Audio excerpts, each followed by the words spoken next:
Hey everyone, today's a special day. It is Technique and Tips Tuesday, where every Tuesday I put out a new video and teach you a new beading technique or share a tip I've learned in my beading journey. In today's video, I'm going to teach you how to add two wonderful borders so that you can add ultra suede or any other type of finishing backing to your bead embroidery pieces. First, I'm going to show you what I call a vertical border, which is what this sample piece has.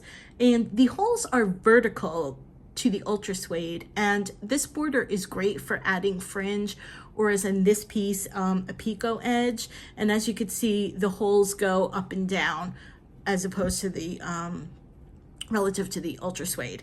So this base is excellent for lots of embellishments, or you can just do the vertical border and leave it as it is.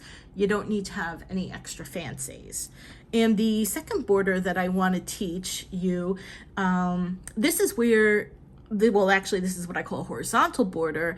And in this border, the beads lay flat on their side and the hole is side to side or horizontal. And both borders are great as they add a nice finish and can be used to either add extra fancies or provide a smooth and minimalistic looking border without the added fancies. So what you're going to need to do this is 2 pieces of beading foundation and 2 pieces of ultra suede. And here I have a little smiley face, which is supposed to depict the wonderful bead embroidery that you've done. And we have the backing that's going to go onto the back. Okay, you're going to need needle and thread. And while our examples have the borders made using size 15-0 seed beads, we're going to use size 11 seed beads just so it's easier for you guys to see. So let's get started. So we're going to start with the vertical border, and that's this one. Like I said earlier, it's to make lovely and pretty fancies, embellishments. And so what you're going to do is you're going to have your finished piece, of bead embroidery once you've stitched your pattern or whatever onto the beading foundation. And you've also going to have a piece of ultra suede. Now, when you want to add the ultra suede to the back of your beading foundation, you always want to make sure your needle is coming out between the ultra suede and the foundation. So what I'm going to do for the sake of time is I'm just going to grab a piece of tape here and I'm just going to tape it to the back of my foundation, and there we go. All right, so here's what you're going to do. You're going to make sure that your thread is coming out of the middle. You also want to make sure that your lovely beadwork is on the outside and that you're going to hide all the threads on the inside here. And now what you're going to do is you're going to pick up 2 seed beads, just like that. And what we're going to do is we're going to come up through the ultra suede and through the beading foundation.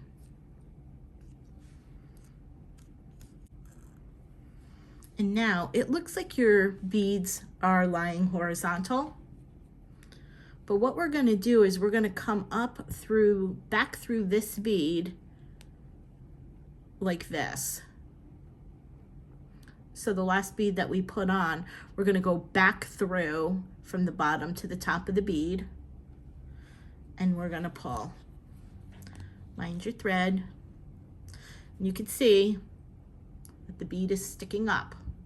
It's okay if this bead is not sticking up, because as you work your way around, which we're not going to do, when you come back here, when you add on your last bead, you're going to just loop and connect the last bead and this first bead that you put on. So eventually it will stand up straight. So that's how you do that. We're going to pick up one more bead. We're also going to go a little bit over here because we want to have a little space for the bead to sit. Because if you don't do that, when you look at it from the top, you're going to see that because there's not a lot of space, this is going to start to look like a zigzag shape, which you don't want. You want it to be nice and flat and smooth. So we'll come over here a little bit over, and then we will stick our needle through the ultra suede and out the beading foundation. We're gonna pull. And as you can see, we're gonna go back up through this bead.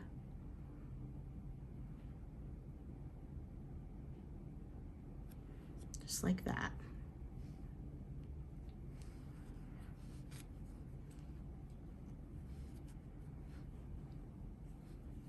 And we're gonna pull, and it sits right next to it.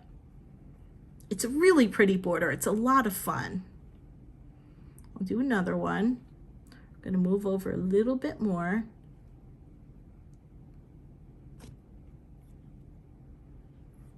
I'm gonna go through the ultra suede and the beading foundation. We're gonna pull. And we're gonna come up from the bottom to the top. And we're gonna pull. And so that's how you do that one. And like I said, it's a great base to, you know, you can, now your thread is set up to do some, you know, lovely little fringe here. You know, if you wanted to do, for example, 1, 2, 3, let me just add a couple beads on here, 5, 6, and you can make a nice, lovely little fringe. Boom, boom, boom. How about, let's do this kind of fringe. And then we'll come back through there. Look what we made. Lovely little fringe. So that's one thing that's great about this. It's really, you know, perfect for embellishment. And what I also wanted to show you too was how we do the picot edge like we did in this one. And this one, you want to come up and out a bead. So we'll just work our way back here on our little sample card.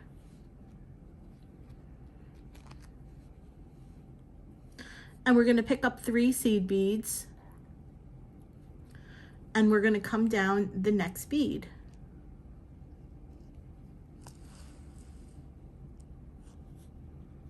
And if we had 15s, they would sit better. But as you can see, that's what a little picot edge looks like. Now, the other thing I want to let you know too is what really matters is the number of beads that you add if you want to do a picot edge, because it takes 2 beads in your base. So as you can see here on this one, we have 1, 2. So we come up a bead, we add our 3 for a picot and down the next bead. Because we have 2 in our base, we need an even number of beads around. So when you go ahead and you want to join your beading foundation to your ultra suede, and you want to do that picot edge, because there's 2 beads that we used, you want to have and make sure that it's even, an even number all around. The other thing you can do is when you have maybe a space or 2 left just before you attach it to the first bead you put on, you want to go back and count, because then you'll know if you need to add on a bead, take away a bead, maybe add 2, you know, and finagle the numbers so that you have an even number. And also another little tip is if you find that you have space for 1 more bead, but let's say you're at, well, I don't know, 84 beads, and you know if you add that last bead, you're gonna have 85, and you won't be able to do the picot, it's okay if that space is there, because what's gonna happen is when you join, the beads are gonna kind of pull together, and when you go from this bead to join them together in a circle, then it'll kind of, I guess, even itself out and spread out a bit. And also when you go and do the picot edge around, it'll start, you know, lining up the beads a little bit more. So just wanted to give that tip and trick. And there we are, we have done our vertical border. Now we're gonna move on to our horizontal border. So here we are with our horizontal border.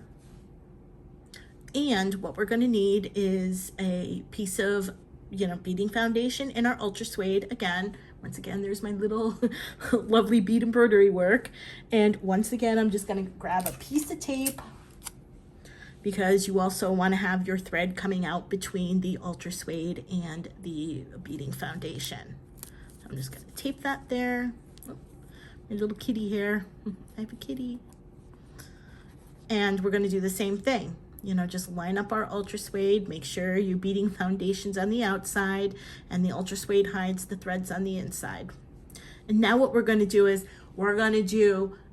this is pretty much almost the same as what we did with our vertical beading border, but this is how this is going to work. So we're going to pick up 2, just like we did with the other one. We're going to come up through our ultra suede and out our beading foundation, just like we did with the other one. We're going to pull. But now what we're going to do is come from the top down.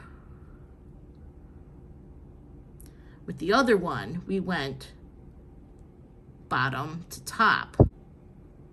But this one, we're going to go top down.